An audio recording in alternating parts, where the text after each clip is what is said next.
everybody. I'm here, and I'm really excited. I'm going to be reading from one of my books. I've written 4, and I'm happy to see you people coming and lining up to hear me read. I haven't read my own book in years, so this should be kind of interesting even for me. Now I'm going to be reading from the book titled Return of the Sacred Feminine and the Teachings of the Grandmothers. And the teachings of the grandmothers, well, the grandmothers really represent the grandmothers in spirit, but also the elders of our tradition. And I do want to say that even though this is based on the sacred feminine, this does include our brothers as well, the sacred masculine. So what I'm going to be talking about are a lot of the mysterious things in our world, my personal journey, and some very interesting phenomena that I have had, and also teachings and insights on how we today are in this time of prophecy, and also how we can gain our own, important tools. So this is for everybody out there. Hey, Sis, and Chris, and Van, and Gaz, and Crazy Fox, so good to see you. I'm happy you're here. So I'm going to start reading. This book was revised in 2009. It is dedicated to all the grandmothers in gratitude for their wisdom. Now, I'm going to begin here. This is just an opening statement here. It is time to return to the seed of our beginnings. Hi, Laws. Thank you for coming. To re-emerge with our tribal soul and to dream of a new image of society. To manifest our reintegration with spirit and the beauty of the natural world. The grandmothers who once danced and drummed in the sacred circles held the knowledge of women's sacred medicines. The grandmothers are calling us to remember. They have entered into our dreams, opening us to the secrets, the remembering of that which has been forgotten and all that has been lost. The grandmothers speak of the coming times, the earth changes, and the great shift of human consciousness. They say now is the time to awaken to an inner knowing, to answer the call to return to the sacred circles of women. Return of the Sacred Feminine is a guide for those who are called to fulfill the prophecy and to seek to explore new levels of personal and spiritual development, and to uncover the ancient mysteries.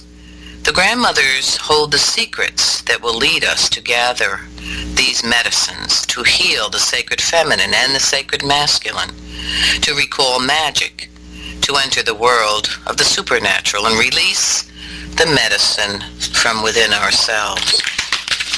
Now this is chapter 1. I hope you can all hear me well out there. And give me a thumbs up if you can. And, I also am very open to any questions. I'm only going to be reading for an hour, but I will kind of keep my eye on the chat here to see if any of you have anything that you'd like to, any questions or any input. And so we can kind of discuss things. Thank you. So we can kind of discuss things before we sign off. Now this is chapter 1, and in the fall of 1989, I was diagnosed with breast cancer. To allay the fear that the diagnosis created, I would often take myself to a quiet place to pray and to meditate. It was during one of those times that I experienced a powerful vision. As I focused upon the slow, steady flow of my breath, I felt myself sinking deeper into complete stillness. There I experienced the wonderful silent place of inner peace. I was floating in complete darkness, detached from any physicality as I held my inner vision into the expanding void, when suddenly a face appeared before me. I observed what seemed to be a grotesque mask that exhibited bulging eyes and a sharply defined nose that arched severely downward from the distinct and heavy ridge of eyebrows. There was a tongue that was protruding from a gaping mouth, exhibiting a dramatic effect of forceful expulsion. Although astonished, I continued to concentrate on holding onto this strange apparition when I received a clear message that directed me to fulfill the vision by searching in the nearby mountains for a particular stone. Although I was still not able to understand what had happened and why, the urge to enter into the nearby mountains was so powerful that I immediately began my search. As I entered upon a pathway at the base of the mountains, where in the past the indigenous people here, they lived here in this valley, the name of the mountain was the Manitou, which translates as sacred place or the place of spirit. Before the Europeans had arrived, the Nanticoke, along with many indigenous groups who had been members of the Greater Algonquin Federation, had occupied this land called Turtle Island, later known as Manhattan, for New York State. Their territory reached into the Delaware region and Pennsylvania, the Hudson Valley, and upper New York State regions, even as far as Canada. During the European invasion, many tribes were forced from their homelands. Often whole communities were massacred. In some cases, devastating diseases brought by the Europeans caused the death of many, and those who survived found it necessary to assimilate into other tribes. Unfortunately, over time, many of their sacred medicines and ceremonies were lost. Sometime during the 18th century, my ancestors left Europe to settle in the Delaware, Pennsylvania area. And during the 19th century, one of my ancestors on my grandmother's side married a Nanticoke Lenape, Delaware. The day after my vision, I searched for several hours in the mountains of Manitou. As I found my way down a steep path, I was at once drawn to a large slide of bluestone that had fallen from a high ledge. I knew immediately that I would find what I had been looking for. When I approached, I saw a flat, large stone that amazingly appeared with the face that I had seen in my vision. And back in my studio, I stood quietly holding the stone, when suddenly I felt the room shift. All things around me disappeared, and I entered through what seemed to me to be a portal into another dimension. I then heard a distinct voice guiding me to begin what was to become a powerful and significant ritual. I began to use the colors black, red, yellow, and white, which I had seen in my vision. I began to outline the eyes and sharp nose and the opened mouth with these colors. At that time, I was unaware of the significance that each color held for the indigenous people, representing the four sacred directions as well as the four nations of humanity. As the day drifted into twilight, a short distance from my studio, the sun fell silently into the clove of the Manitou. I became aware of voices chanting. Although unable to clearly discern the words, I felt compelled to sing along. Upon completing painting the stone, I felt an overwhelming peace, and I realized I had been given a powerful healing ceremony. After performing the ritual with this stone, I had recalled how the spirits had for 2 years been requesting that I gather women together in sacred circle. Now, I had been reluctant to do this. My childhood was filled with experiences one might call mysterious. My grandmother, whose lineage is Nanticoke, told me about the little people and the fairies. She, along with my aunts and my own mother, would often call in the spirits. And I was born with a caul, which is a delicate veil of skin that covers the face, which is removed by the attending doctor. This sign was known to bring the gift of visions, of inner knowing, communication with the spirit realm, and prophecy. From the beginning, my family understood that I had been given this gift, and during those 2 years, when I was receiving the spirit's request, I was initially unsure of what exactly I was being asked to do. I also felt afraid, and doubting myself, I resisted their request. Now, following this, I received another message from them that told me that I would be diagnosed with breast cancer. Fortunately, I understood the power of the stone healing ritual and saw, due to my initial reluctance, that I had been hit by a 2x4, a final message and challenge from Spirit. I kind of see this as a last-ditch effort to wake me up. I realized that fear was preventing me from fulfilling my original promise, and finally I agreed to do what Spirit had been asking of me. At that time, I was given a message from Spirit and told of the prophecy of the return of the sacred feminine.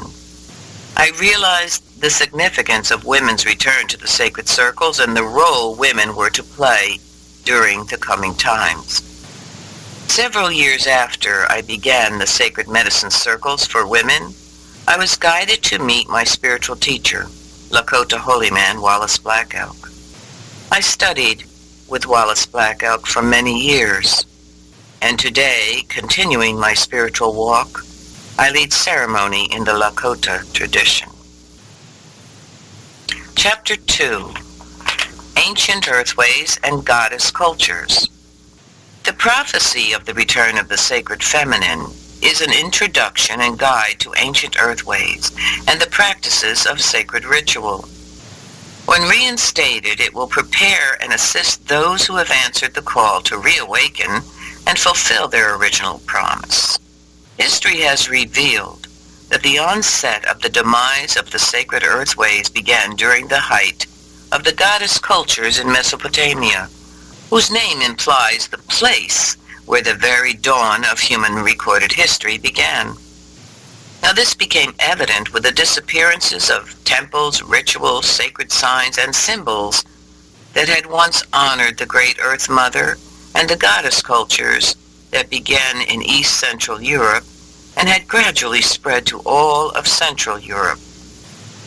The downfall of the goddess culture was brought about by the development and increase in European religious ideology and patriarchy rule, where the image and meaning of the goddess had all she stood for was destroyed.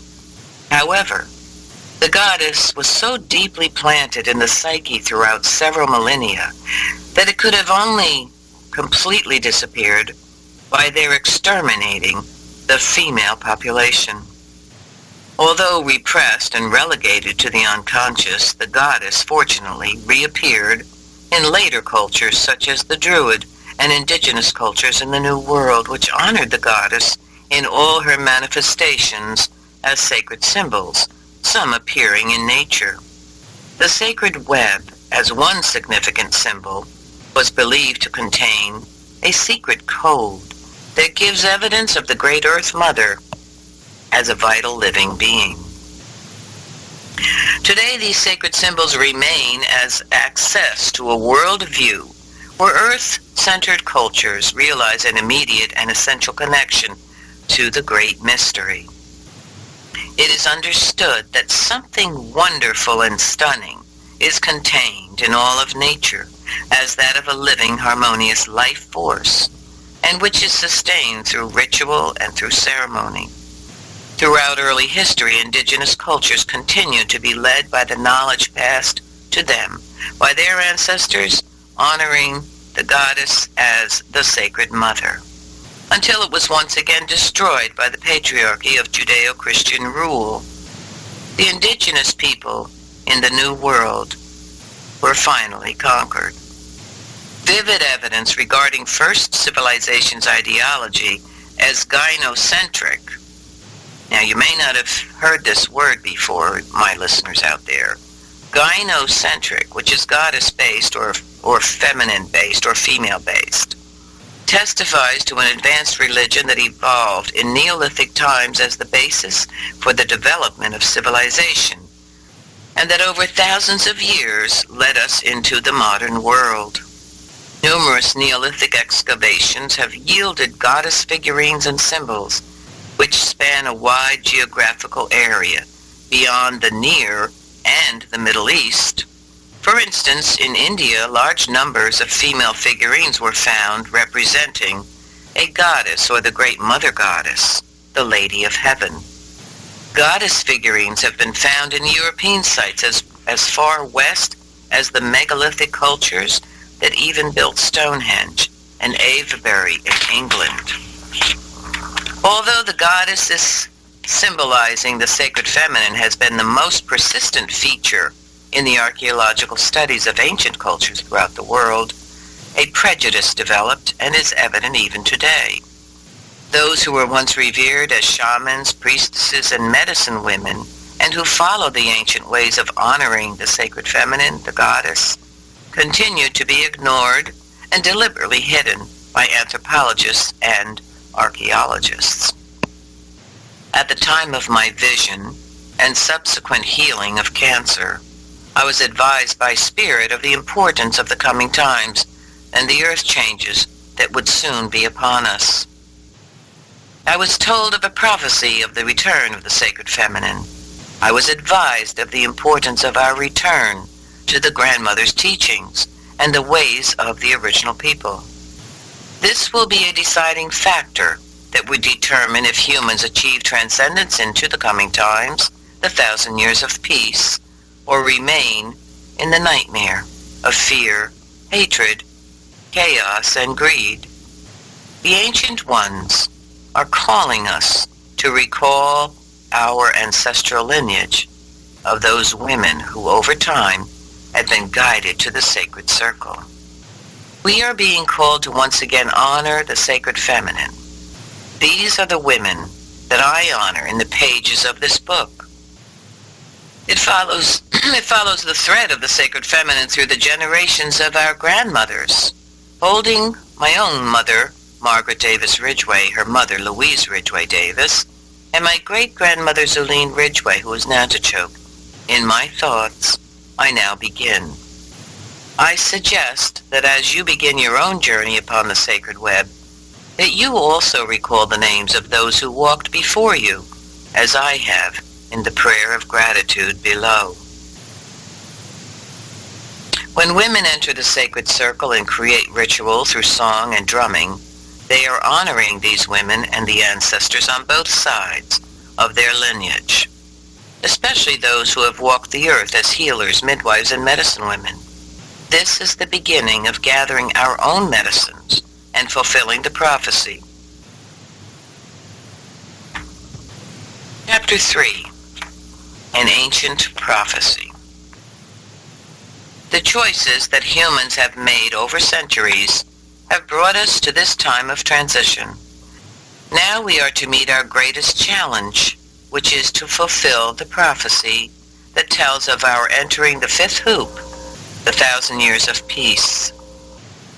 We are each co-creators, being given a chance to return to the ways of our ancestors, to continue our disregard of the earth for all her creatures, or that or not. To disregard will prevent us from realizing harmony and peace. We must not be in fear, but look toward the coming times as essential in order to gain enlightenment and bring an end to violence, hatred, and greed. Now is the time to choose to create the necessary changes and to realize that we are all related.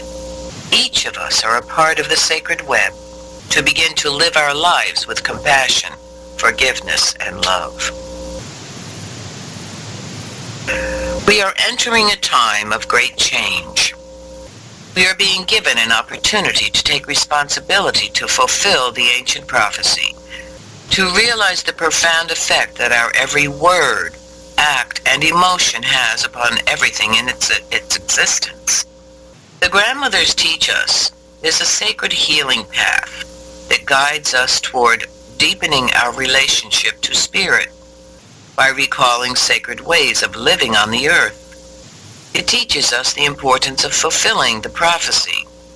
As we begin to align with the ancient teachings, we not only heal ourselves, but the violation against the sacred feminine, which has perpetrated devastating earth changes and greatly affected all of humanity. How are we to hold the light energies of peace and withstand the coming earth changes?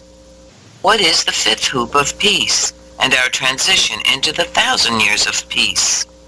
How crucial is our fulfilling the prophecy of the return of the grandmother's ways and the sacred feminine that would end centuries of patriarchy rule in regards to our future generations? How are we to heal the impact of generations of disregard for the earth, of prejudice, war, intolerance, false beliefs led by the Judeo-Christian religions, and the abuses of corporations and our own governments? How can we achieve healing our spirit and fulfill our original promise? This book will explore these questions and more. Opening your heart. History has shown us that over time and throughout the world, humans have recorded visits by extraterrestrials or supernatural beings. These beings, often referred to as star beings, are believed by some indigenous cultures to be our relatives, and out of whom we ourselves may have originated. It is believed that early indigenous cultures throughout the world received teachings from the star people, from these highly advanced beings who shared their knowledge of the great mystery, the celestial realm, and themselves became advanced societies on Earth. Today, scientists are still searching to understand the early cultures and their capabilities to build great temples, pyramids, and monolithic stone formations, such as those found throughout Europe and the New World. In 1994, I attended a gathering at Wounded Knee in South Dakota. There I met indigenous elders from Peru, and this woman explained that for centuries her people had gathered for ceremony at the Temple of the Moon at Machu Picchu. Over time, they had been visited by extraterrestrials. During one of those visits, they were given a song that would open the hearts of the people. After learning this song, I returned home and I received additional information regarding its significance. I was told that a stone had been placed across the heart to prepare us for the many lifetimes that we humans would journey to Earth. The stone is a metaphor that represents a powerful energy whose purpose is containment and also protection, meant to block and prevent any interference that might affect one's personal journey, spiritual challenge, and significant experiences that we had chosen to encounter during our time here. It is prophesied that the stone is to be removed at a precise and crucial time. Once the stone is removed, those who have made a commitment to return to Earth to become light workers or healers, and to take part in the great shift of humankind, they will find that at the appropriate time, they will gain the ability to align themselves with a source of divine light. This alignment will empower them to at last fulfill the original promise. Although during this crucial time, there will be many who experience great challenges, each of us will be given a choice, either to align with the light or the dark energies of fear, greed, and negativity. It is said that now is the time to remove the stone that shields the heart and begin our work. Below is the gift of song from the star beings given at Machu Picchu that will remove the stone and that will create the necessary shift and alignment that will open us to receive the light vibrations of divine source. Now, this song, the heart-opening song, as we are learning more and more about the vibration and frequencies of words, so you say, well, how can this song remove the stone or the imprint, the metaphoric block, I guess you'd say, upon the heart? How can a song do that? But we are learning more and more how frequency, how tune, tone, sound really has a power, has certain frequencies. So since this was given to the indigenous people in Machu Picchu by the star beings, I think it might be very important even just to try it. So when we sing these words, it means removing the metaphoric block that blocks the heart from receiving divine light source, from receiving love, and from giving love. And so this is that timeline now. I'm going to sing this song for you, and this is how it goes. Way, way, icha, icha, way, way. Way, way, icha, icha, way, way. Icham way, icham way, icham way, way.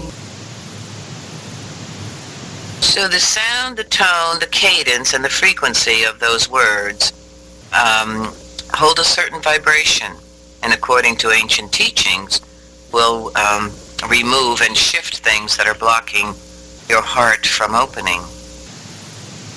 The elders' wish is that we teach this heart-opening song to the children and join together with others in a circle to sing and to align ourselves with the vibrational energy, to allow our hearts to be opened and to activate the healing energy of the love that we receive, which will then spiral outward from each of us as the source and will embrace everything and everyone.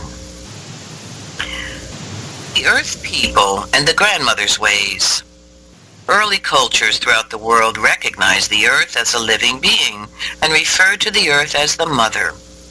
Not only had they recognized the earth as a sentient being, but they believed that a living spirit existed within everything. Therefore, they lived as conscious caretakers and guardians of the earth and all of her creatures. The earth people understood the impact that each generation would have upon future generations, either through disregard of the earth, their mother, or by their living in harmony with all of nature. For the European Inquisition and the devastating formula drawn from within the paranoia of the Christian Church that had spread to the New World, the role of women had been determined by nature. Now this describes one whose life is ordered by spiritual law, which provided the freedom to choose one's own manner of spiritual communion, allowing one the ability to develop natural gifts, some of which for centuries brought honor to women as practicing midwives, shamans, visionaries, healers, and herbalists. The sacred way of women derived from the goddess cultures until the devastating formula of the Inquisition put an end to their ancient practices. The Inquisition that began within the Holy Church in Europe, which succeeded over the course of hundreds of years in eliminating the earthways, had spread throughout Europe as a witch hunt against those whose lifestyle and spiritual beliefs did not align with Christianity. Most of those targeted were women who had learned the ways of the goddess from their mothers and their grandmothers. I do want to say that if you study about the Inquisition, you know that it was a 200-year reign of a terrible, torturous, murderous time. And there were not only women, but men, Jews, and also gays were also murdered and burned alive during those times. Now, it was Pope Innocent. Yes, Pope Innocent, right? His name was Pope Innocent.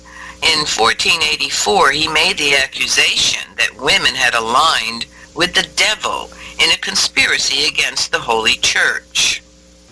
Fear that the devil possessed those who lived by the old ways, which by the way were the earth ways, and who practiced healing arts escalated out of control, and in the end millions of women and men were tortured and murdered and accused of practicing witchcraft.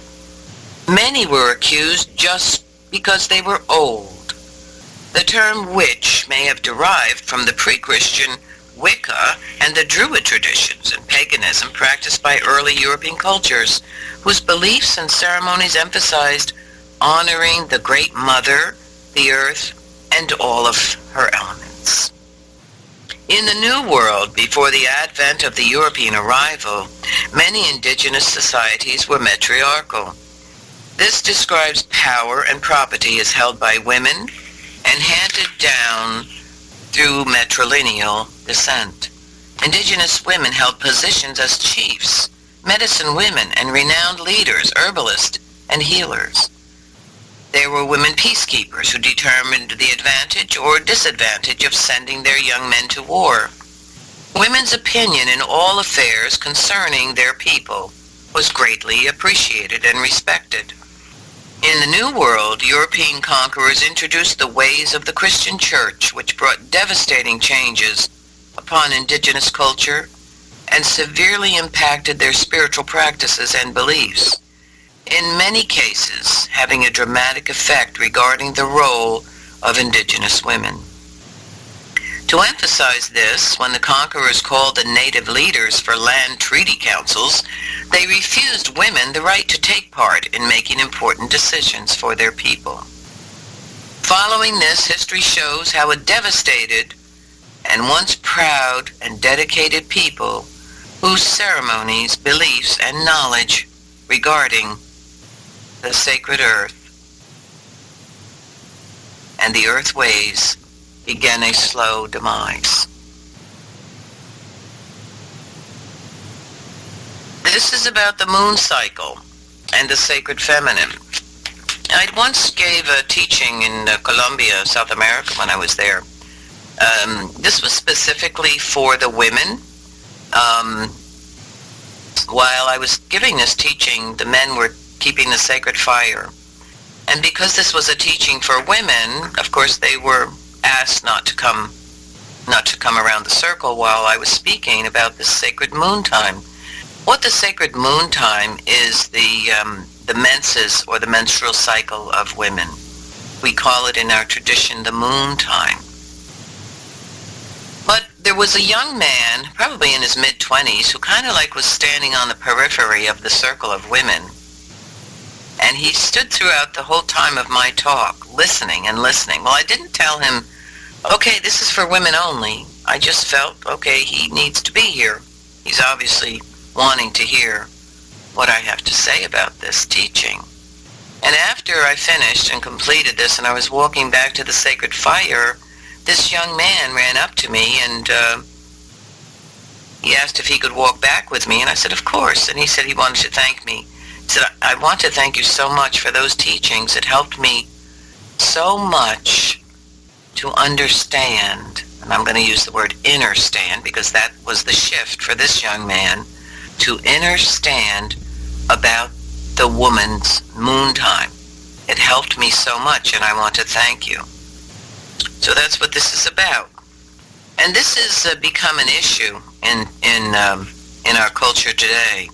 The alienation of women that filtered into the lives of the indigenous people began to influence long-held practices that had once honored the sacred feminine. Specifically, ceremonies regarding the natural occurrence of the monthly cycle or menstrual cycle, also referred to as moon time. Now, the moon time is a woman's natural blood cycle that was once considered sacred and known to be a natural purification. Therefore, there was never a need for women to enter into the purification of the inipi, which people refer to as a sweat lodge, which in earlier times was a ceremony where men would go to purify themselves.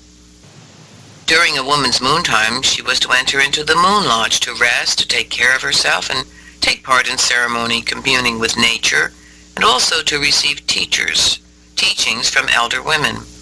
In the modern world, there are many changes occurring where women and men together now enter the Lenape to pray, and there remains a conscious effort, though, to maintain a harmonious balance of male and female energies, and the reason from the community. Spending time in the Moon Lodge was not looked upon as something negative or shameful, nor was the feminine blood thought to be unclean.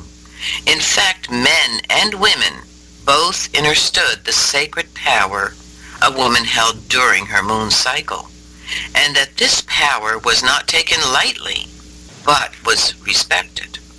Certainly a woman was never thought of as impure.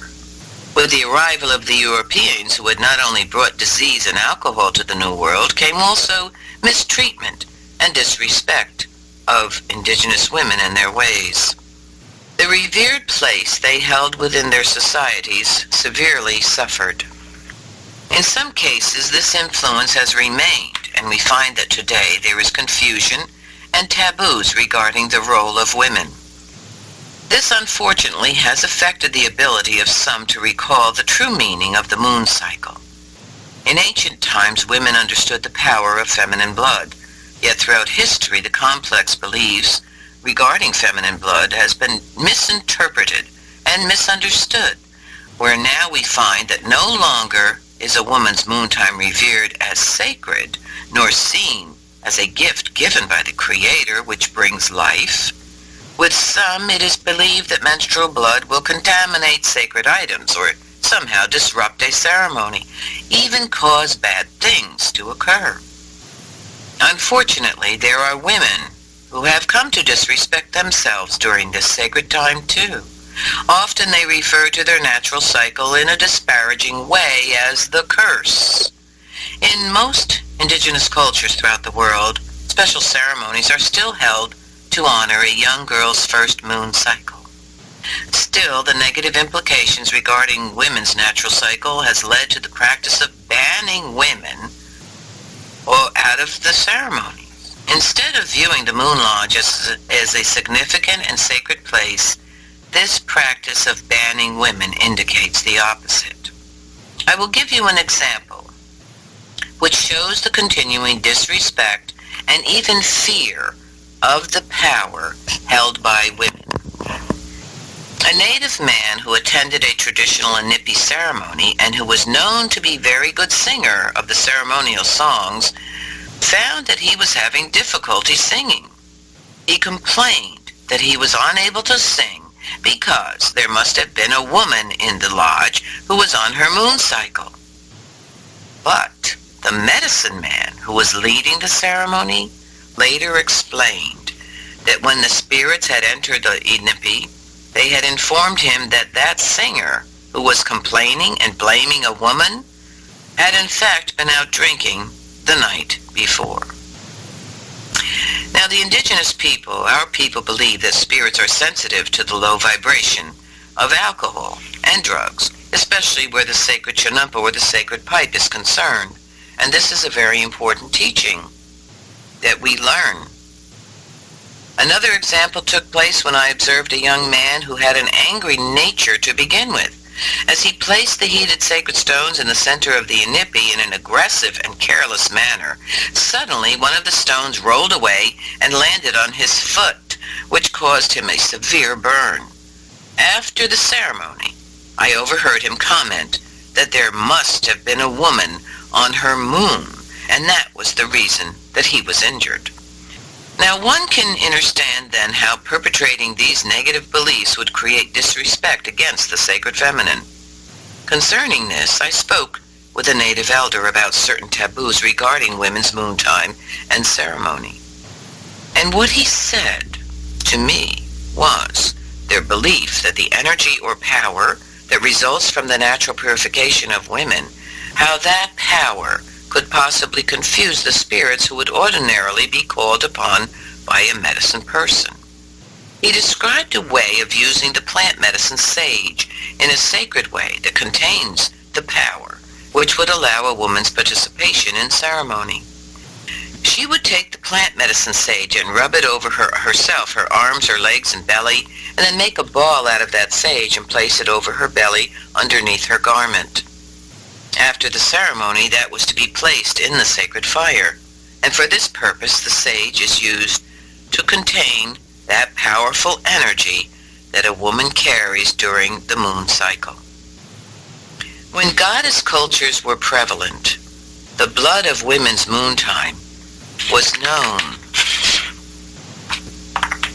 to be sacred and to contain great power. It was significant during fertility rites as well, and for planting. Women have been given the gift of the miracle of life. All of life is created from the blood of the moon time. Within the womb, there begins a natural building of power or energy prior to and during her moon cycle. Before she actually bleeds is the time when a woman can become pregnant. If this does not occur, the culminating power of the blood cycle then releases as a purification until the next cycle. It's a simple and natural process. We can see how when women during menstruation are banned from participating in a ceremony, and when it is believed that she is a contaminator and causes bad things to happen, how such beliefs only continue the disrespect against mothers, grandmothers, and our own daughters. Certainly the deliberate and negative behavior and fear that surround the natural power of women would affect one's thinking and behavior in regards to the sacred. Centuries of violence against women have added to the disrespect of the sacred throughout the history. If we are to realize peace, we must heal the deep wound that women carry regarding these issues. In order that we may return to harmony and balance, women will also need to recognize the sacred feminine and the sacred masculine. We are in a time of great change and opportunity for a transition to shift away from a dominator society into a partnership society. It is up to women to begin to change their own behavior regarding their power and see themselves as an essential part in the divine plan to honor the moon cycle as natural and sacred. Hopefully others will in time begin to respect the sacred feminine as well.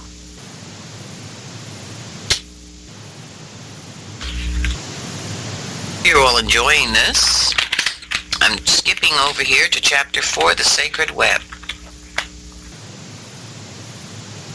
The great mystery as universal law dictates that we uphold the earth people's knowledge that all things are as one, that we humans are all related as brothers and sisters, relatives to all of creation, and that all humans must take responsibility for their actions, which greatly impacts the earth, her creatures, and all of humanity. Most of all, we must realize that the earth is a vital, sentient being. Grandmother Spider has spun the delicate web that threads the life force throughout the world and on into the universe. We each exist upon and are part of this intricate web, affecting and therefore being affected by the life force of the web. The love that one spirit has for all of creation weaves its thread throughout the world through the power of prayer, sacred ceremony, and by our having compassion and gratitude and love. We must begin to recognize that each human is brother or sister to us, that we are children of one father, one mother, the creators of all that is. Separatism, prejudice, and hatred have created repercussions throughout the sacred web as disharmony, war, greed, and hopelessness, fear, and revenge has spread like a wildfire out of control. We must take responsibility for creating our own reality, either choosing to align ourselves with the negative or the positive. In order to heal generations of the compounded wounding of humanity's spirit and enter into the fifth hoop of peace, we must recognize the existence of the divine spirit within the Mother Earth, all creation, creators, creatures, plants, and all of humanity, the winged, the waters, the creeper crawlers, and the forests. Above all, we must strive to live a spiritually conscious life, having trust and faith in the sacredness of all humanity and our own essential link with the web of life and the Creator's plan. Return to the grandmother's ways will not only activate a positive difference throughout the world, but it will bring a deeper understanding of humanity's relationship to the great mystery. By our living according to the sacred ways, we heal our deepest wounds. We discover and develop our natural gifts. We begin to raise our own consciousness, and we begin to mend the hoop. This is a prophecy I'm going to read to you. Throughout the world, early cultures recognized the importance of respecting the Mother Earth and all creatures. For generations, ceremonies and prayers were held in sacred places, and some of these represented the liver, the navel, the blood, the heart of the Mother Earth. As each of the indigenous cultures was conquered, they and their ancestors' regard of sacred sites had been forbidden. Today, indigenous cultures are still struggling for their right to hold ceremony at designated places. The Mother Earth is continually assaulted by clear-cutting forests. Our air quality is dramatically affected, our vital water sources increasingly polluted, and many plant species and the creatures essential to keeping nature in balance are becoming extinct. The Earth is a living being, a life force that is vital to all of humanity. It is imperative that we awaken to the devastating impact that humans have had upon the sacred web and Earth's natural resources.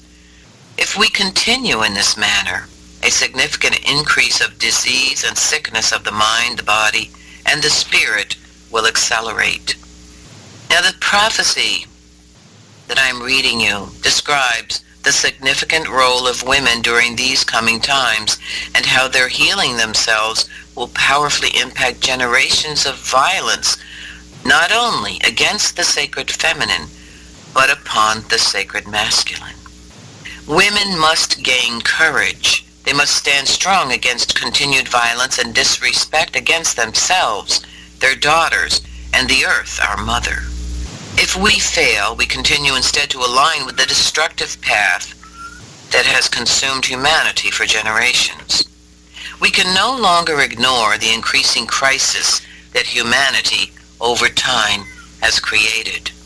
If we dream of a different world, we must take responsibility to bring about peace and harmony by returning to the earthways and the teachings of the ancestors, and to gather our own medicines once again, to renew the ancient practices that had once honored the sacred feminine and all that is sacred. Women are being called to return to the sacred circles, to sing and drum together, to share their stories, and to honor the sacred feminine through ritual and ceremony. Spending time in nature can heal our spirits. We are being called to journey to the mountains, to enter the woods, to begin a spiritual practice, to deepen our relationship with those spirits whose home we enter into, to pray, to ask for healing and help for the land, the winged ones, the waters, the green nations, the standing ones, and for all of humanity. Every prayer, every song and ceremony will activate powerful vibrations and frequencies which will create a positive impact upon the sacred web. When we open ourselves to the life force within all of nature, we are renewing our spirit. We are strengthening our connection with all that is sacred. Our spirit will heal as we become empowered and realize our true purpose. I'm going to read now to you some spiritual challenges. And this is in regard to the fifth hoop of peace. As we know, humans have created life out of balance. Negativity is prevalent. Fear, greed, injustice, violence, and disrespect for the Mother Earth and all of her creatures has accelerated. And those who have chosen to return as light workers are embarking upon a spiritual path, which has an immediate impact upon the sacred web as a positive energetic vibration. I want to just speak to you a little bit about what I mean by light workers. It means that you are understanding about the power and significance of the light versus the dark, the positive versus the negative, and that you are actively working in that sphere, that realm of the, functioning along with the light or the higher vibrations, the higher frequencies. Now, you may be gifted with healing capabilities. You may have come here with various other gifts that are for the good for the whole, good for all, and that would be also, you would be termed a light worker. When we determine that we are ready to do everything in our power to answer the grandmother's call and to stand up, to speak our truth, to hold ourselves accountable to the original promise, to begin living as spiritually conscious humans, our light will undoubtedly shine brighter, our vibration will increase, and we may very well become a threat to the survival of the dark forces. No matter the spiritual path one chooses, we will always meet great challenges. One becomes a target for those entities who wish to maintain control by keeping us out of balance, from achieving enlightenment and also preventing our fulfilling our original agreement. The dark forces behave like a moth that is naturally drawn to any magnifying light and will attempt to disrupt one's spiritual course. On the other hand, the spirits of light, those beings which emanate a higher vibration, will also be alerted and drawn by our desire to achieve enlightenment. Both of these will then inundate the seeker, each creating challenges. The dark force brings fear and doubt, jealousy, hatred in its attempt to discourage our quest, as opposed to the spirits of light who support our quest by sending challenges that build courage, strength, compassion, faith, forgiveness, and endurance in support of our withstanding the onslaught of negativity.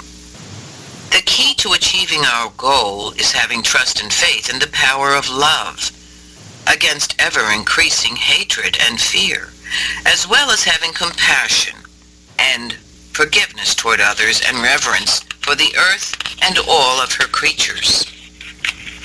Our elders advise us to take up courage, to let our light shine bright, to become a power of love against fear and doubt.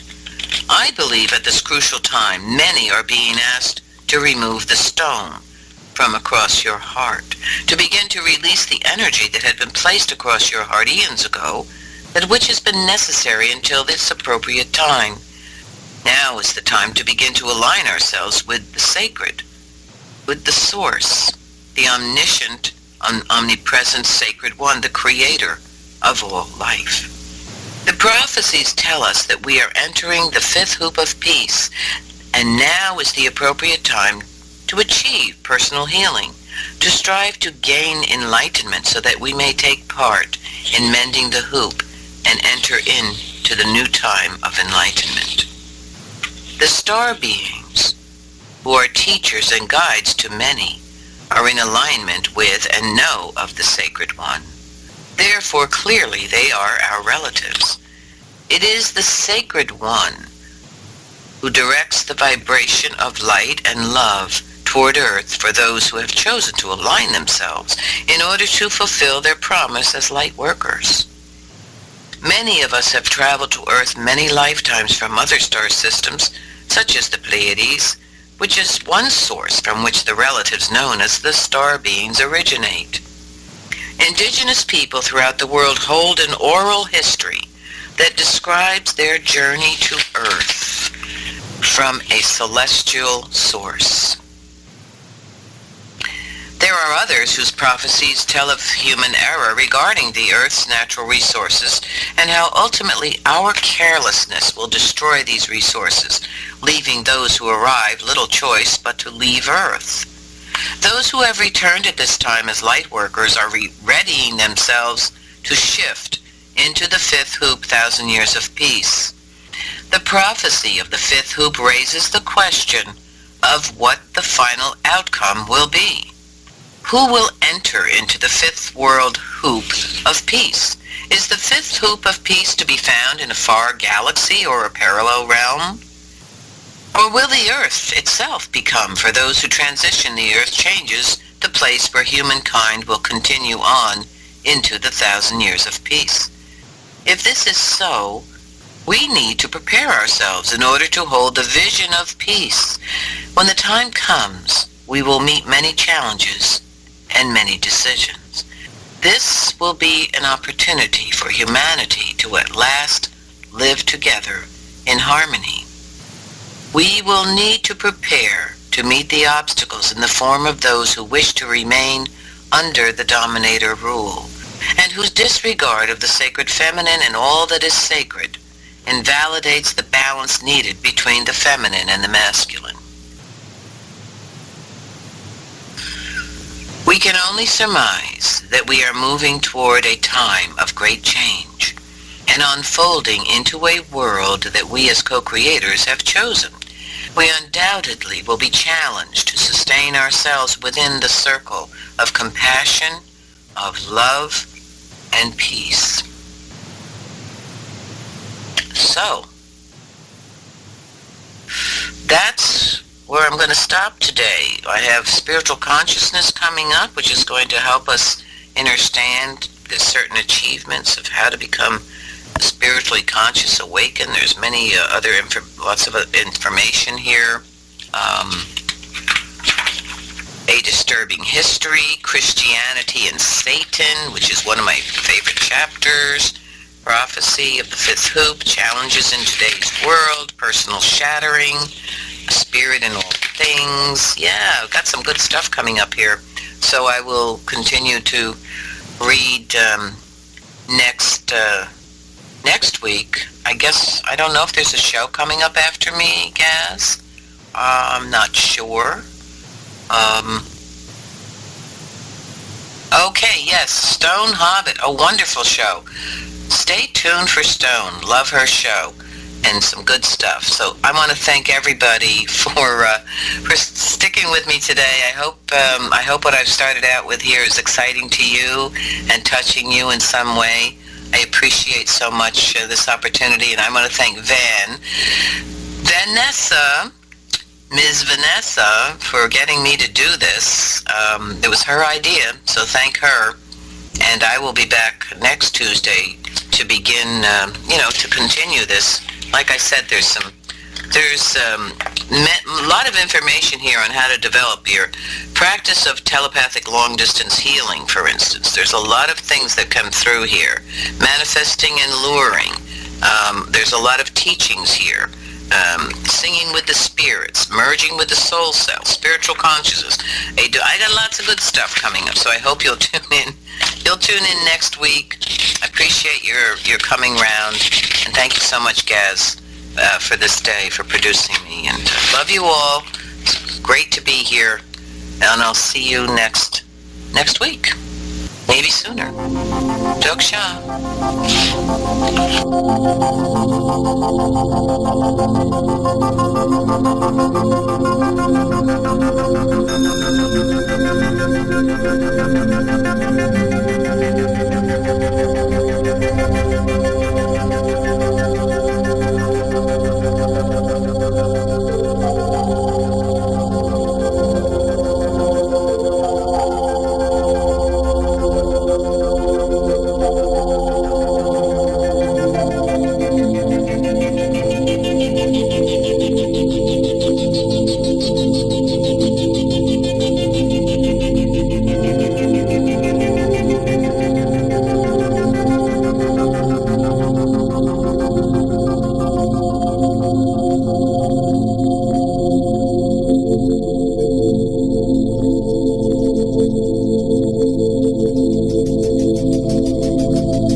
It's me, Barbara Threecrow. I'm so glad to be here again this Tuesday to read to you from one of my books, Return of the Sacred Feminine and Teachings of the Grandmothers. And it's good to see everybody here showing up. I'm going to be reading for an hour from this book that it's a guide, for those who are called to fulfill the prophecies and to seek to explore new levels of personal and spiritual development. It's going to help, I think, to uncover ancient mysteries as well. There's a lot of information in this book, and speaks about the grandmothers and our relationship to these ancient ones, the grandmothers of spirit, because they hold the secrets that will lead us to gather our own medicines and to heal ourselves. Also recall magic, and yes, to enter the world, to renew our original gifts. This is the whole point of this book. I have also shared a lot of my own personal journey here, things that have happened to me, miracles and some falling off of cliffs and stuff like that. But I guess it's a personal journey, but also a guide to help others. And so I'm going to start. Well, I went to, I think we'll be in chapter 4 coming up, but I'm going to start here. In today's world, it is difficult for us to comprehend the indigenous concept of the universe and the enormous depth of feeling and understanding that these cultures had in regards to their rituals and the ceremonies and reverence for all of life, and of the importance that we too sustain mutuality and interdependence between all of us, our brothers and our sisters. Indeed, the understanding of the human relationship to the holy earth, which to our ancestors did embody a sentient being, is to some unfathomable. In other words, the earth, we call her the mother, and she is a sentient being, and some people have difficulty with that concept. Cellular memory reconnects us to these ancient ways, and when we are called to reconnect with the grandmother's earth ways, we are being asked to remember, to manifest honor, and to recognize our own natural abilities and our spiritual connection that was given to us as a gift. It is time to begin our practice of sacred ritual and of ceremony, to develop intuitive and instinctual knowledge that will once again link us to the ancient ways, the sacred mother, and those of the spiritual realm. Spiritual development reclaims truth and one's own power.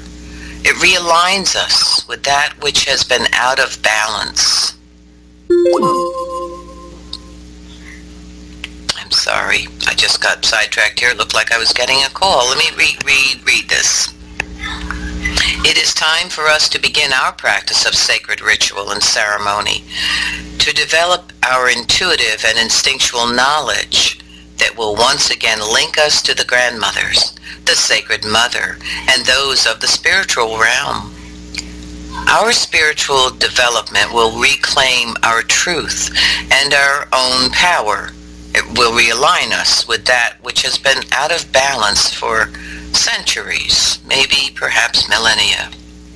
The grandmothers bring us once again into alignment with the sacred feminine, with the sacred masculine, where harmony, respect, and peace fulfill the ancient prophecy of mending the hoop and entering the fifth hoop of peace, or the fifth world 1,000 years of peace.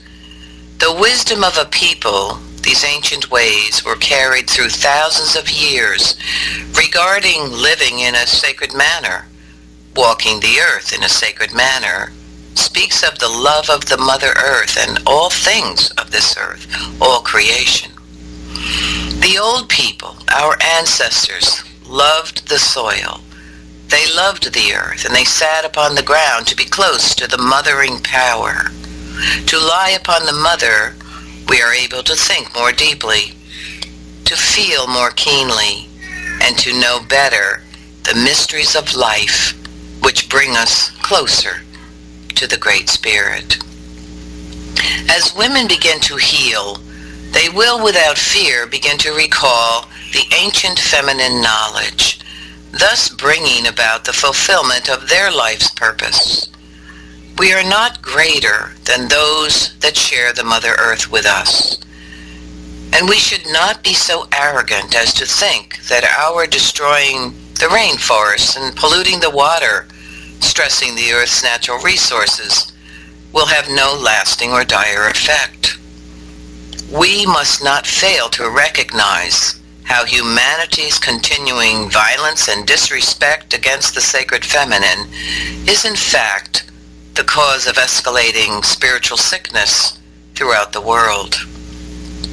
There is an essential component regarding the relevance that we rediscover our environment and reestablish our relationship with the resources, all of creation.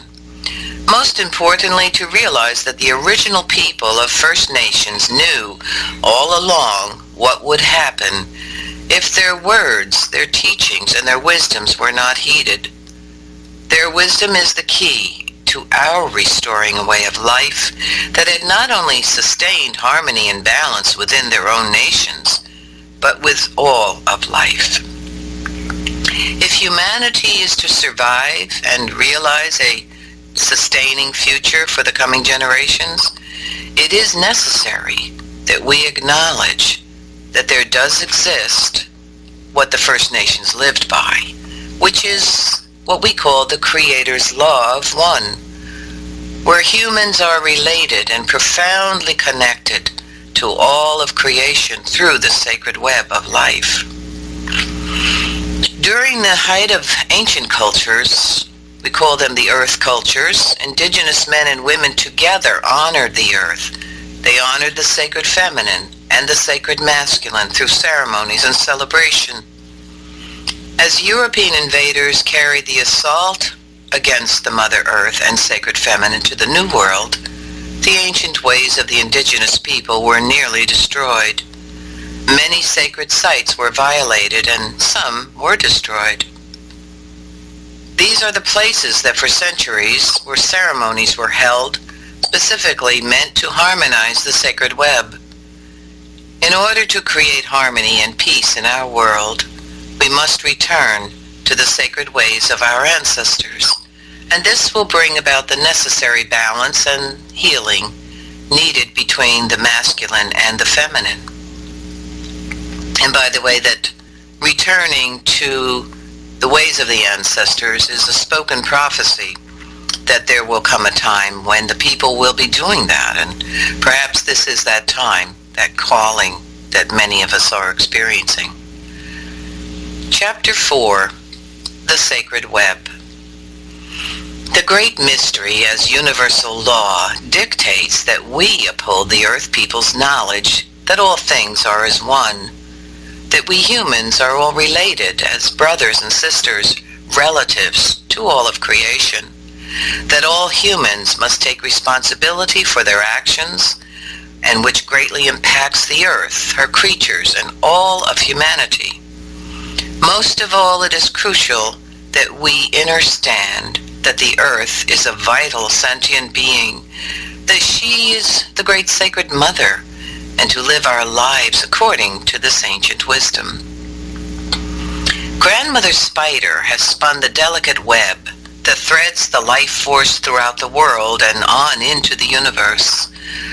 We each exist upon and are part of this intricate web of life, affecting and therefore being affected by the vibration and frequencies that course throughout that web. The love that one spirit has for all of creation weaves this thread throughout the world through the power of prayer and sacred ceremony, and by our having compassion and gratitude.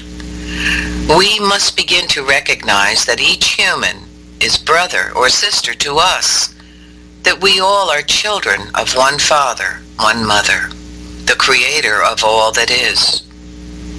Separatism and prejudice and hatred have created repercussions throughout the sacred web, as disharmony, war, greed, hopelessness, fear, and revenge has spread like a wildfire out of control. How are we to restore a way of life that to some may seem lost or no longer relevant, or too difficult or even impossible to achieve in today's world? Perhaps there are vague memories which linger within our consciousness that are waiting to be restored. Many today are seeking answers and are longing to be healed and to live in peace. We could read about the reverence our ancestors had for the earth and the struggles of all the First Nations throughout the world to keep hold of their sacred ways. But it is the elders of today, the grandmothers and grandfathers, the clan mothers, who carry the spirit of the old ones in their hearts.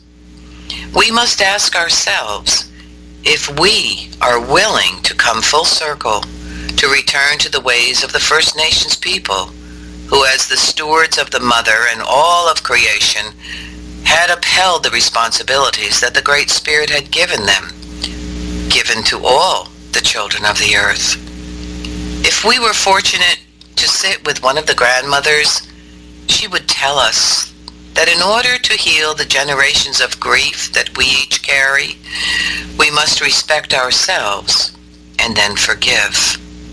We must take responsibility for creating our own reality and either choosing to align ourselves with the negative or the positive in order to heal generations of the compounded wounding of humanity's spirit and to enter into the fifth hoop of peace. We must recognize the existence of the divine spirit within the Mother Earth, all creatures, plants, all of humanity, the waters, the winged ones, and even the creeper crawlers, but most importantly, ourselves. Above all, we must strive to live a spiritually conscious life. We must have trust and faith in the sacredness of all humanity and in our own essential link with the web of life, as we are all part of the Creator's divine plan. Returning to the grandmother's ways, our ancestors' ways, returns us to the sacred circle will not only activate a positive difference throughout the world, it will bring a deeper understanding of humanity's relationship to what we call the Great Mystery. By our living according to the sacred ways, we heal our deepest wounds. We discover and develop our natural gifts, and we begin to raise our consciousness, which contributes to mending the hoop. A prophecy. Throughout the world, early cultures recognized the importance of respecting the Mother Earth and all creatures. For generations, ceremonies and prayers were held in sacred places. Some of these represented the liver, the navel, the blood, and the heart of the mother, and as each of the indigenous cultures was conquered, they and their ancestors' regard of sacred sites had been forbidden. Today, indigenous cultures are still struggling for their right to hold ceremony at designated sacred places. And not only that, but many of these sacred places are off limits, but also have been destroyed or forgotten. The Mother Earth is continually assaulted.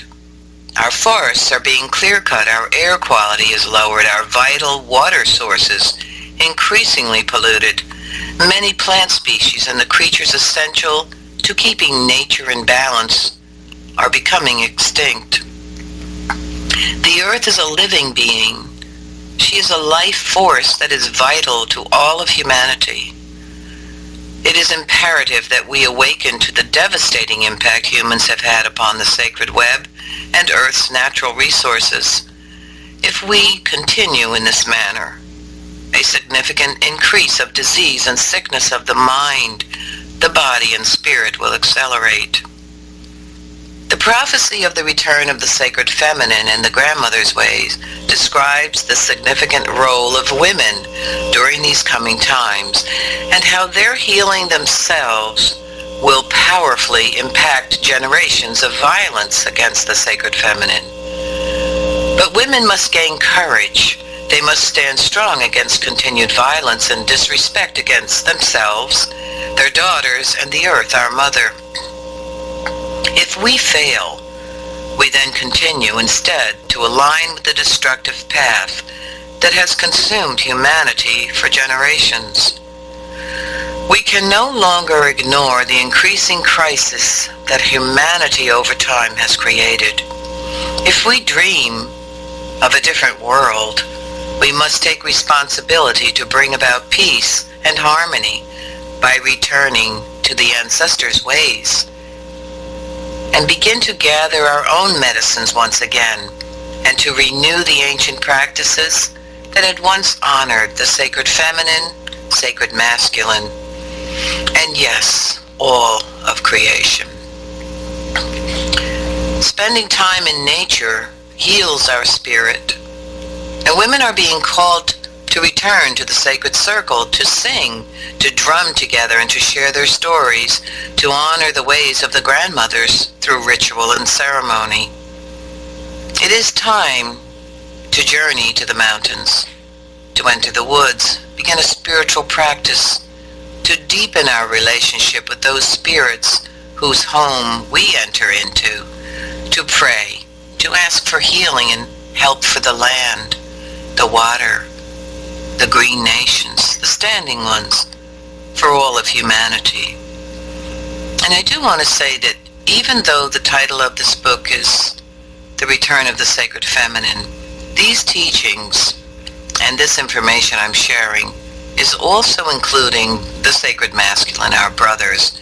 But why this book is titled The Return of the Sacred Feminine is because of the prophecy that I was given over 30 years ago during a vision that spoke to the time when the return of the sacred feminine would be arriving, and that women were being asked to step up to the plate, to lead the way, to lend a hand and reach out to our brothers, to stand strong together.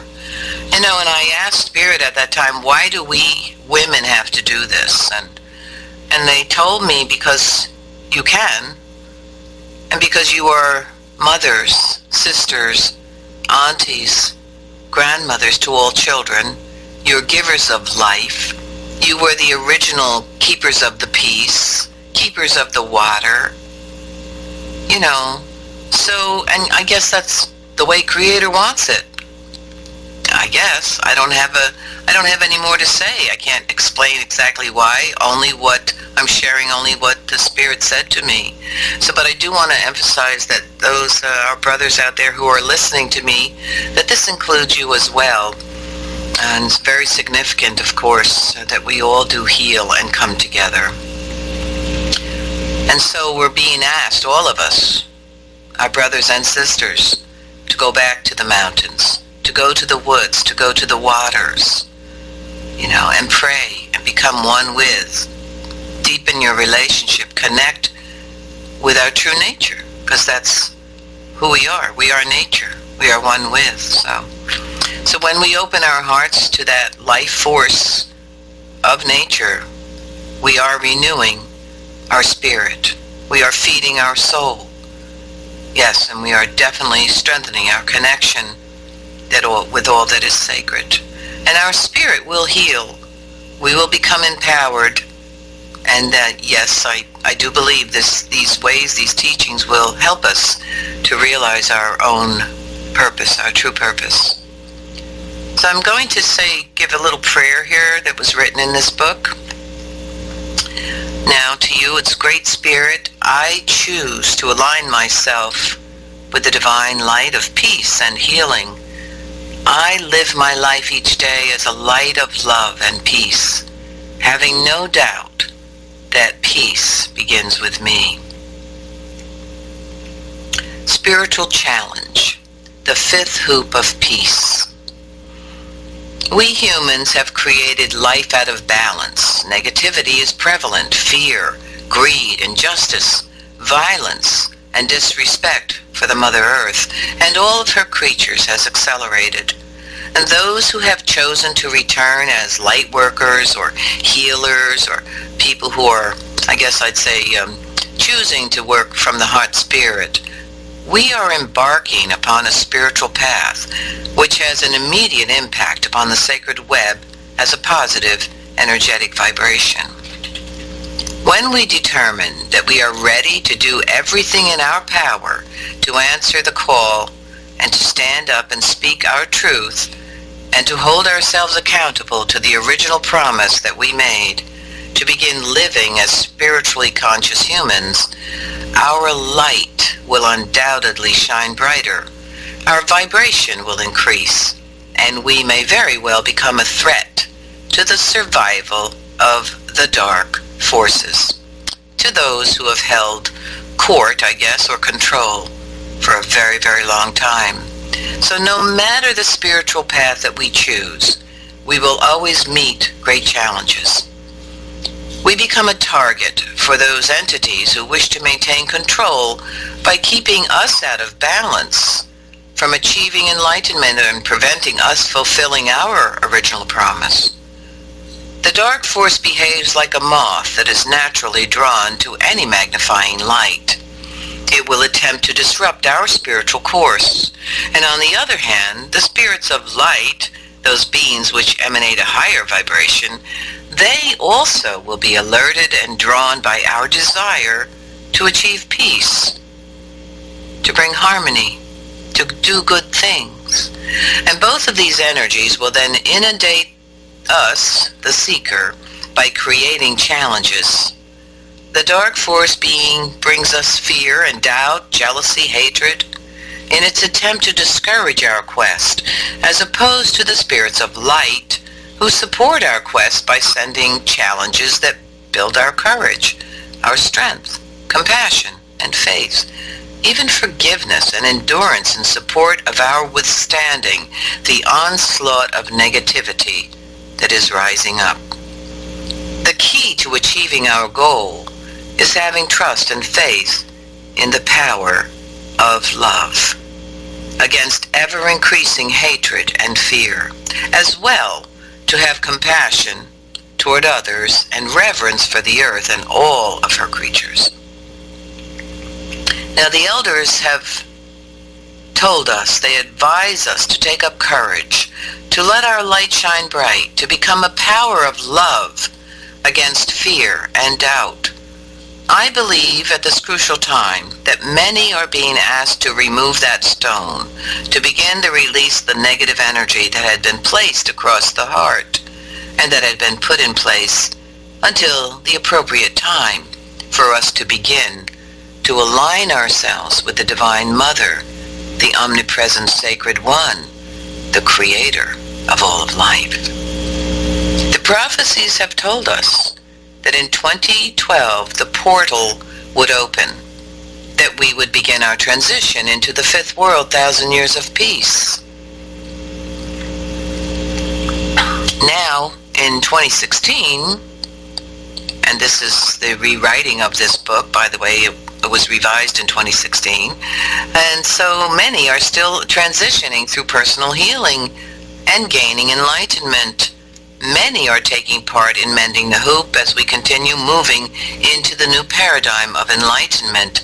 And let me just reemphasize here that 2012 was the moment in that timeline where a portal opened. It was the end of an era, the beginning of a new one, which was to be transitioning into the fifth world, 1,000 years of peace. It was a new frequency, a new paradigm that we were to be entering.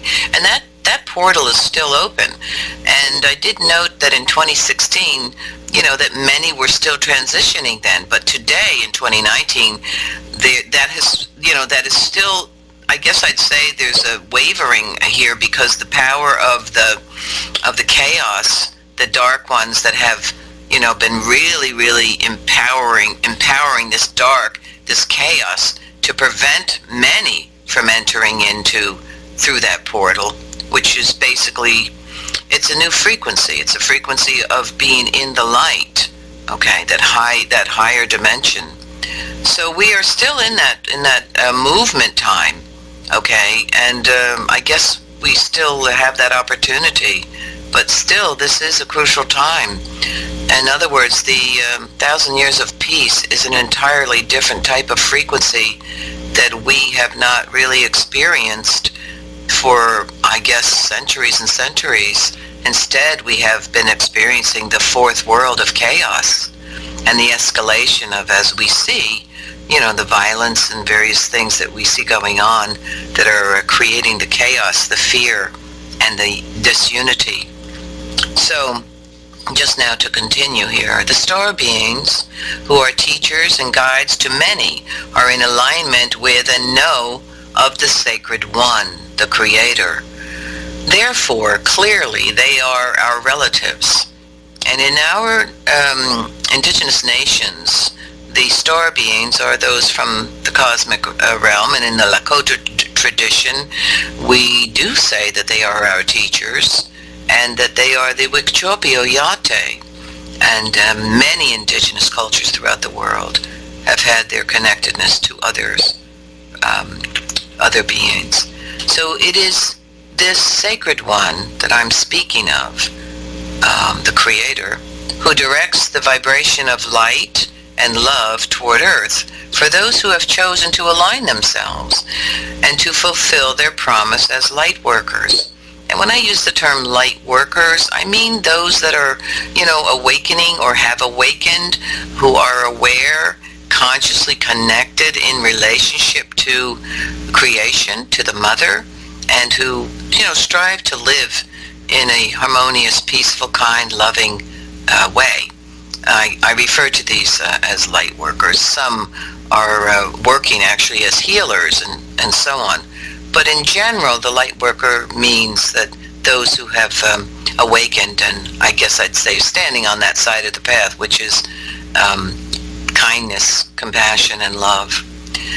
So many of us have traveled to Earth many lifetimes from other star systems, such as the Pleiades, which is one source from which the relatives known as the star beings originate. Indigenous people throughout the world hold an oral history that does describe their journeys to Earth from a celestial source as well. There are others whose prophecies tell of human error regarding the Earth's natural resources and how ultimately our carelessness will destroy these resources, leaving those who survive little choice but to leave Earth. Now, those who have returned at this time as light workers have been readying themselves to enter the fifth hoop, 1,000 years of peace. The prophecy of the fifth hoop raises the question of what will be the final outcome? Who will enter into the fifth world or the hoop of peace? And is the fifth hoop of peace to be found in a far-off galaxy or a parallel realm? Or will the Earth itself become, for those who transition the Earth changes, the place where humankind will remain to continue on into the 1,000 years of peace as this new world? We need to prepare ourselves to hold the vision of peace, for at this time we are meeting many challenges that are opposed to the light, to love, and to peace. We are having to make a choice, to choose to live together in harmony and peace, to steward the earth once again, which is the way to elevate us energetically, and also to align ourselves with the highest frequency of love and compassion, which is the original instructions for all of humanity.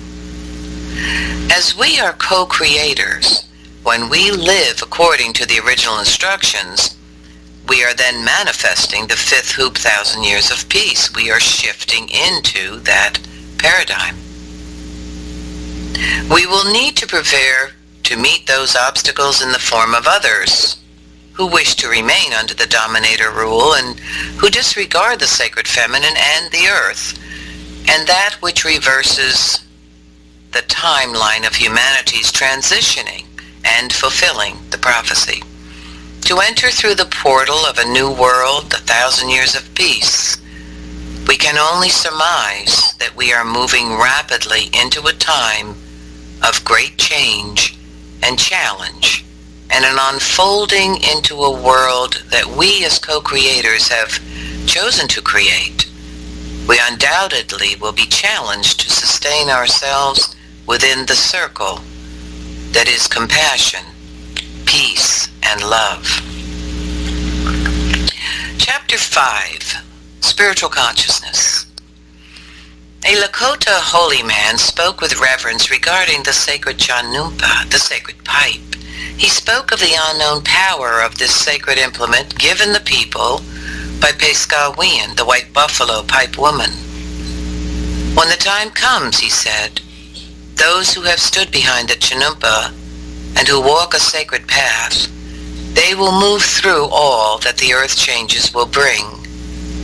His words and the messages given by other indigenous elders have helped me to understand the meaning and the importance of our living a spiritual life.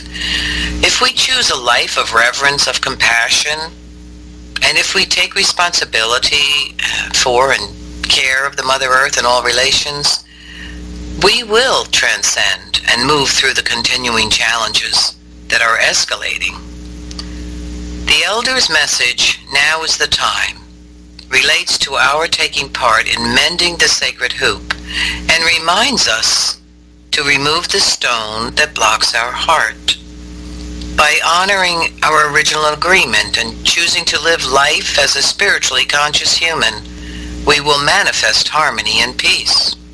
Now, this is not only essential, but prophetic. It brings us into a state of higher consciousness with spiritual wisdom. It raises our vibration, our frequency, and this is in turn will create a positive effect upon the sacred web and affect all creation. Developing spiritual consciousness is how we increase our awareness and how we deepen our relationship to what is sacred. It also helps us to acquire trust and faith in the divine plan that we are each a part of, and support our progress toward using, to the best of our ability, our natural gifts for the betterment of all, and to at last succeed in fulfilling our own original promise. Deepening our relationship with Creator, Great Spirit, will release us from earthbound negative programming and our reliance on others and their beliefs, and will bring us into enlightenment, which is necessary in order that we're empowered to meet these coming challenges of the earth changes that we are currently experiencing. Generations of negative programming have perpetrated fear, doubt, hatred, and instead of our aligning with Creator, Great Spirit, and all that is sacred, we are being pushed deeper into the realm of darkness and of fear. Seeking relationship with that which is sacred, we become spiritually conscious, alert, and one with all of creation. We open the gateway to receive ancient knowledge, to the magic, to the mystery of our past life, the truth that unfolds, and we are able to rededicate ourselves to the Grandmother's wisdom, the sacred feminine, the sacred masculine, our original promise of creating a peaceful existence. To begin to reinstate our own true and natural gifts, and that which brings spiritual enlightenment, we must first heal the generations that we have carried of wounding, false beliefs, fear, greed, the arrogance, that which feeds the negative force that holds us captive. The message I received during my healing vision had guided me to call women into the sacred circle, to begin to guide them to gather their medicines once again, to heal the wound they carry through the generations of the feminine line. I was told then that chaos would be escalating and that women were to become a stabilizer, that they were to hold the alignment with the sacred feminine and the vibration of healing and harmony. In order to effect a positive change, we sisters, aunties, mothers, and grandmothers must walk in truth. We must set the pace for others by saying no more to violence, to disrespect and disregard of the children, the mother, and all of our relations. As together we hold the highest vibration of love and compassion, we will be assisting many people during the time of these earth changes. As we choose to align with Creator Great Spirit and walk the ancient ways of the grandmothers, our ancestors, they will meet their greatest spiritual challenge. This challenge to bring about that which has been lost and forgotten, which are the ways of the ancestors. As we each attempt to move closer to our goal, we are more than ever subjected to a powerful resistance in the form of lethargy. We will be challenged and overcome with physical slowness, mental dullness, weariness, even laziness. This resistance is a powerful energy that attacks our desire to fulfill our original promise and will prevent our gaining enlightenment. Resistance often appears through abuse of drugs or alcohol, as well as illness, even as a serious disease. These are methods that create distraction, distracting us from our spiritual course. These types of interference are often deliberate, coming at us from outside sources, where we become fearful, and we begin to doubt our connectedness to the sacred. Resistance can even tempt us to watch too much TV. Instead of having daily communion with Spirit, for instance, we fall asleep. To some, resistance seems too powerful, and they remain as though they're mired in quicksand, feeling unable to move. They might experience hopelessness, and some often give up. We have been dreaming, sleepwalking. We are being led away from our spiritual work, and it is imperative that we awaken. It is helpful if we pay attention, if we are alert and aware when Spirit does call us. Each attempt by Spirit often will activate an even more powerful resistance. Following the teachings of the grandmothers will bring us into harmony and balance. We become empowered and will not be swayed or even taken by fear of the pathway that lies before us. The sacred medicines given to all women is the gift of life. Women were the original peacekeepers. Women are mothers, sisters, aunties, and grandmothers. In ancient times, women were the healers. They were the wise women, the medicine women. The true nature of women is compassion. They are naturally intuitive. The teachings of the grandmothers will bring us full circle. The grandmothers tell us that now is the time to recall how the women in ancient times once danced together.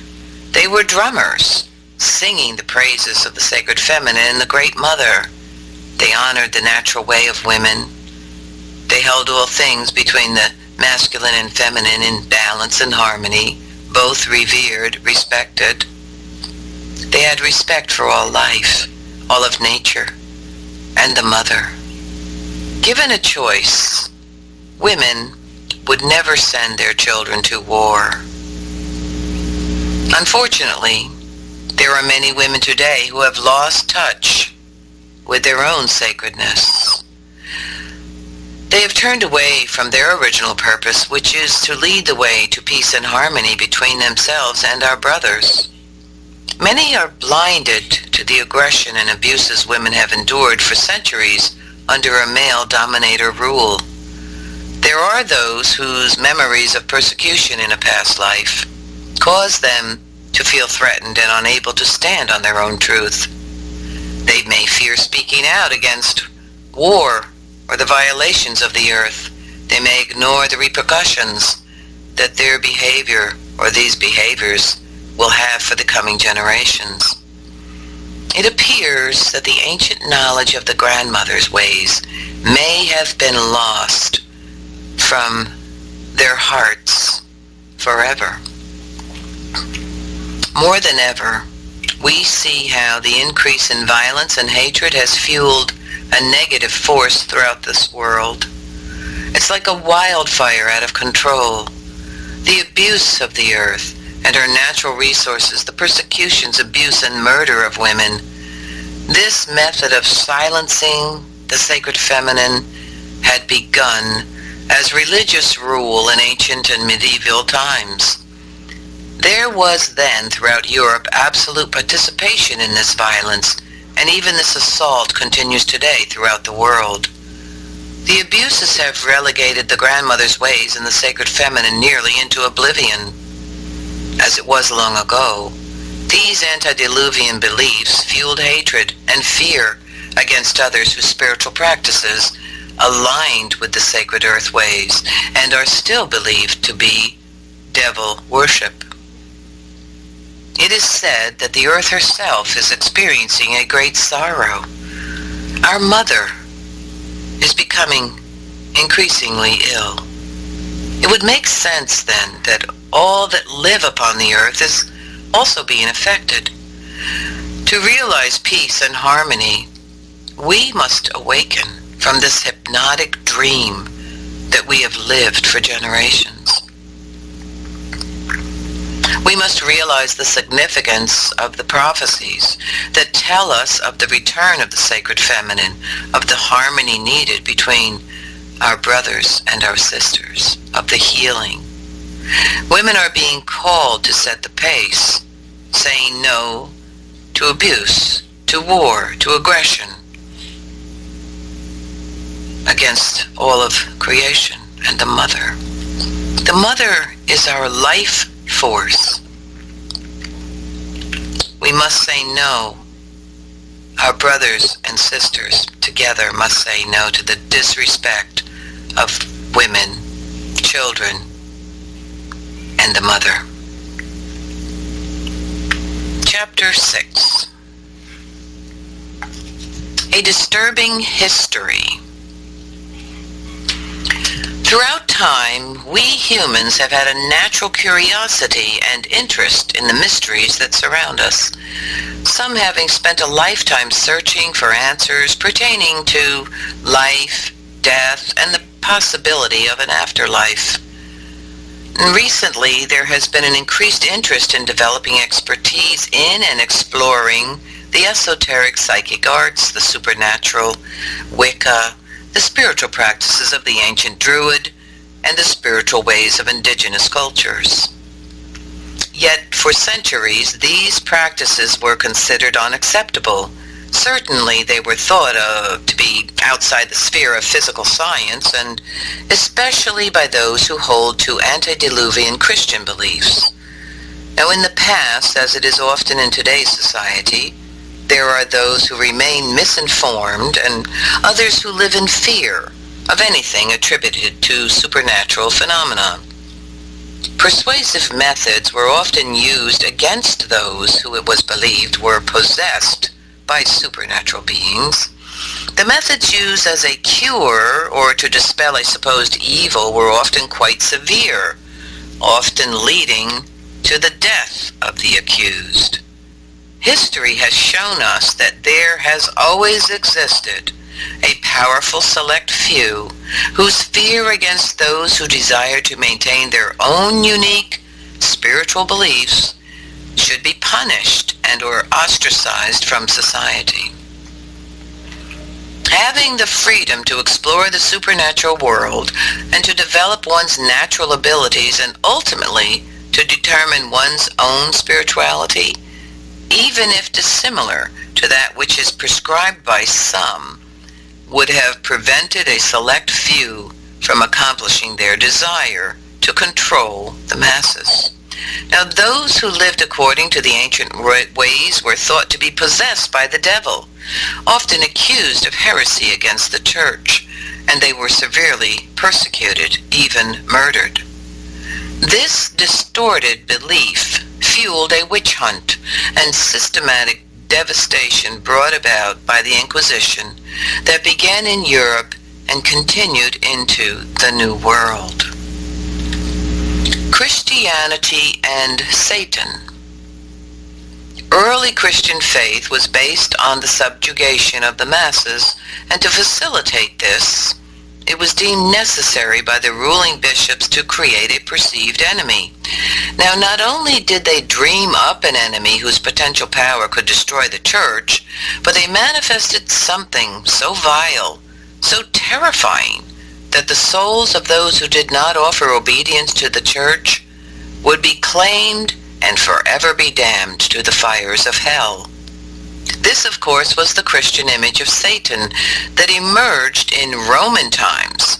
Never was Satan, who was so frequently preached about and meant to strike terror and subjugation, ever mentioned in Genesis or the Bible's Old Testament or even the New Testament. Satan was popularly conceived as a demonic character. Satan was an invention, a fabulous myth of the evangelical era. Historical records show that in the year 591, it was Pope Gregory I who first made the announcement concerning the devil's characteristics. And soon it was established that this Satan, or the devil, was known to be hoofed and horned. And yet his bodily characteristics over time became even more exaggerated by the addition of a tail and then bat's wings. Now, prior to the Roman Christian era, the term Satan had no sinister connotation. In fact, Satans, plural, though rarely mentioned in the Old Testament, were generally portrayed as obedient servants of God who performed specific duties. Satans, plural, were seen as members of the heavenly court, or angels, if you will, who carried out God's dictates. It's kind of interesting. I'm just taking a little diversion here because of what I know today. So this book was written, 25 some years ago, right? And doing this research, I found this information about prior to the Roman Christian era, the term Satan had no sinister connotation. In fact, Satans, plural, actually were portrayed as obedient servants of God, and they performed specific duties. Now, I'm going to just throw this in at you here because now what I know today, and we even have talked about this here on People for People, that there were many gods, plural. And today, I have even questioned, to which God are we praying to? To which God are people bowing down to? Who is this God? Today I don't pray to God. I grew up Catholic and I did use that term, but I pray to Creator Great Spirit, or Huacantancatacashla, which is the tradition of my family's Lakota. That is the tradition, but I'm questioning this now. So it's very fascinating to me putting this piece together here in this moment. So Satans, plural, were seen as members of the heavenly court, or angels, if you will. Now, didn't some of those angels fall, out of, good, they kind of turned and became involved with another who thought that they were God? I don't know. I'm just looking at this little paragraph I have here, and I'm just sharing this with you. Maybe something to discuss. I don't know. But anyway, let me go on. I'm getting close to my hour, but I just want to read here this prophecy of the fifth hoop of peace. Now, there are many prophecies that tell of the earth changes, and these will undoubtedly bring about a great transition. Yet all that is prophesied by the ancient indigenous cultures is difficult to understand, Some have attempted to interpret the wisdom of these ancient ones as an Armageddon, predicted to mark the end of the world that will lead to the day of judgment. But the fifth hoop, or fifth world of peace prophecies, is a time of great celebration, and also the transition or death of an old cycle that has been in place for hundreds and hundreds of years, and that old cycle is the fourth world of chaos and the nightmare we've been experiencing. The old ones tell us that the coming times will be an opportunity to surpass the lower vibrations of negativity, of fear, and instead, this will be humanity's time of rebirth to become our fullest potential as enlightened beings, as was the original plan. The fifth world of peace is a return to the way of light and beauty, to recall the wisdom of ourselves as stewards, as caretakers of the sacred gift, the Mother Earth, and how it is necessary that we as co-creators, through our collective consciousness, actually heal that which has held so many captive and unable to transcend this present world, which is the fourth world. The fourth hoop and the system of careless overdevelopment, of arrogance and ignorance. Until we achieve this healing, the chaos and disharmony will only continue, and it remains to be seen how the earth changes will ultimately affect all of humanity, all of creation. Now remember, this was written in 2016. We are reminded again that the First Nations people throughout the world have spoken of these coming times, and they have warned us that we can no longer ignore the obvious signs that will only lead humanity to fulfill the prophecies that speak of the world devastation. Now, I mean, it was revised in 2016. It was written 20-some years ago. So I had been trying to keep track of what was going on with the prophecies, okay? There will be those who choose to leave this earth during this escalating earth changes for the purpose of perhaps returning in the future, or they may choose to remain. Nevertheless, everyone will be challenged according to their ability in regards to spiritual development. If enlightenment is not realized, the disregard against the earth and her natural resources, and the despair experienced by those who have separated themselves from the sacred ways, will continue, and they will not enter the fifth world, 1,000 years of peace. In other words, this is a different frequency. 1,000 years of peace is an entirely different frequency for humanity to enter into, to become conscious of that different frequency, to become that frequency.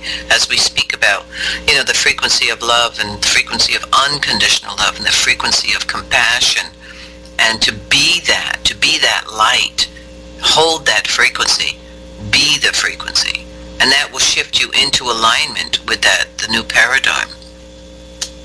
And the doorways remain open. I think the doorway will remain open for sure.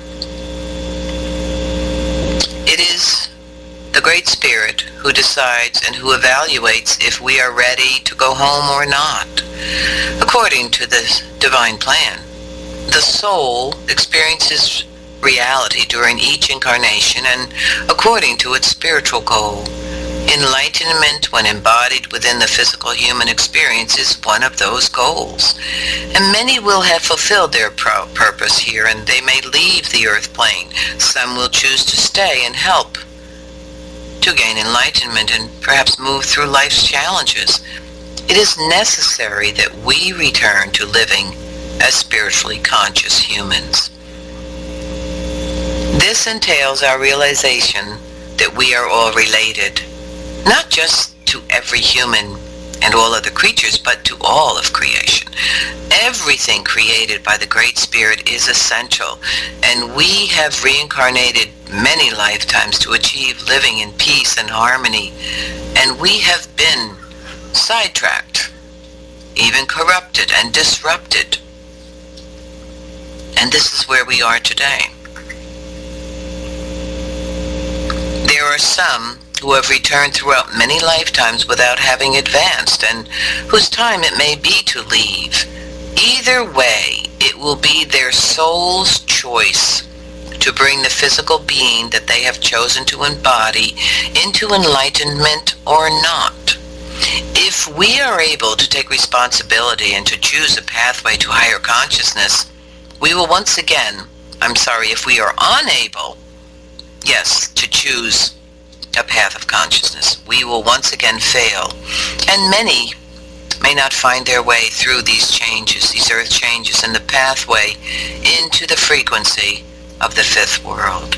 Instead, they may choose war and devastation upon the earth that has been prevalent throughout the fourth world of chaos. The Maya calendar ended in 2012. There were those who predicted this to be the end times, but Spirit does not use the language of humans, right? Who come from a place of fear and who refer to the coming times as punishment from God. Instead, Spirit tells us the soon-to-be great shift is an end to a natural cycle where the Mother Earth will release a great sigh. During this time, we will be given an opportunity as co-creators to create our world as a peaceful one. We should begin now to decide what it is we wish to achieve for our future. And this is a note I wrote here. At this time of revising the return of the sacred feminine, we have moved beyond 2012 and are now in 2016. And the elders tell us that we will continue to meet challenges beyond our imagination, and they advise us to find our communities, find our land, clean water, to prepare our gardens. Community is about the good of the whole and all mankind, and offers an opportunity to live as spiritually conscious, to live in harmony with each other, to begin taking care of the Mother Earth. This is not a time to be in fear, but a time to open our hearts, to have trust and faith in the plan, the divine plan, Creator's plan. Enlightenment allows us to become one with all that is sacred and may be realized by our striving to live as spiritually conscious humans. Without achieving this, we are unable to transcend human suffering. We might view the present as an opportunity to raise our consciousness and to know that all is according to divine order. As co-creators, we must be fearless. We must take the steps necessary that will bring about the change needed for all of humanity. We can choose to be in harmony or disharmony. We can change what is the prophecy saying. It is time to wake up, to take responsibility for what we wish to create. And I'm going to end there. The next part of this chapter, which will be read next week, I'll start with, is Challenges in Today's World. And stay tuned for, I think Stone's coming up after me. She always has a great show. I hope you all enjoyed listening today to the Return of the Sacred Feminine and the Grandmother's teachings. I hope you've received something, and if you have any questions, like serious questions that you really need answered or something, post them in the chat. I wasn't on the chat because I'm reading from the book online here that I have posted. So anyway, I love you all. I'm so glad you were all with me today. And I'll see you soon. I'll see you around the campus. And be well. Lots of love. Doksha.